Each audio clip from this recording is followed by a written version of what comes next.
شامل مختصر باندې ورکوټه 7 سپتمبر برکی ګولډن جوبلی روانه هغه برکه دا خو یو عظیم تاریخ ته زمونږ د اکابرو چې کومه فتحه په 7 سپتمبر 1974 کې مونږ اکابرینو په قومي اسمبلی کې قادیانی ته کوم شکست فاش ورکړیو دا دیغه یادګیرنه ده دیغه نوی نسل ته دا تاریخ ور یادون دي په دې حواله باندې عالمی مجلس تحفظ ختم نبوت په میزبانی کې او د جمعیت علماء اسلام په تعاون او مرسته باندې دا عظیم کانفرنس په لاهور کې مینار پاکستان کې کیږي منعقد کیږي وا نو ان شاء الله مونږ خو مخکې دعوت شروع کړې ده په حج کې مو دعاګانې ورته وکړلې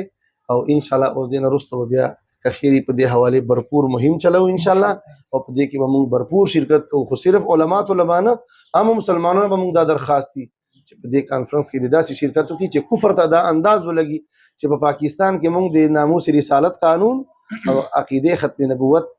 تحفظ چې موږ هم ختمول غواړو دا نشو کولای چې مسلمان داسې ډټ کر التحاضر شي او خپل قوت مظاهره وکړي ان شاء الله یو خو موږ د خپل اکابر تاریخ یاد سي د مفکر اسلام حضرت مولانا مفتی محمود رحمه الله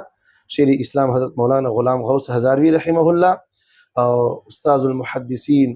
حضرت شیخ الحدیث مولانا عبدالحق صاحب اکوړه خټک رحمه الله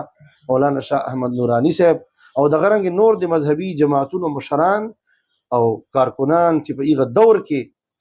په دې تحریک کې کوم کردار ادا کړی دی مونږ بلا تفریق ټولو ته خراج عقیدت خراج تحسین هم پیش کوو او ټولو ته دعا هم کوم او دا مو یقین ده کدی غوث الفقار علی بټو سے وزیر اعظم ده او کده قومي اسمبلی منبران دي که علماء کرام دي او که عام دي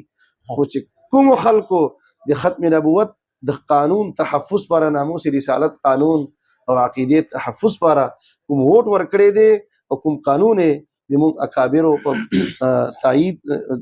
کولو سره قانون جوړ کړي دي ان شاء الله ما پر رب العالمین یقین چې الله به ټول بخلی ان شاء الله یو به جهنم ته نزي نو کنن موږ هغه تاریخ یادو او دا نیت وکړو چې هغه قانون جوړ کړی دی موږ ته باغ لګولې دي موږ به د باغ حفاظت کوو نو ان شاء الله چې کوم اجرونه الله رب العالمین موږ اکابر ته ودي اجرونه الله رب العالمین موږ تم راکړي په دې حواله باندې به ان شاء الله भरपूर تیاری کوو او مدارس وال علماء کرام طلباء کرامو نه درخواست چې ابدي دي پر اوسنه دعاګانې ختمونه چې الله رب العالمین کامیاب کی او د هر قسم شریانو د شر نه الله تعالی محفوظ کی او ائمه کرام علماء کرام د مساجدو کې او جلسو کې عوامي تقریباتو کې د مسلې اهمیت او دغه اکابر د خدماتو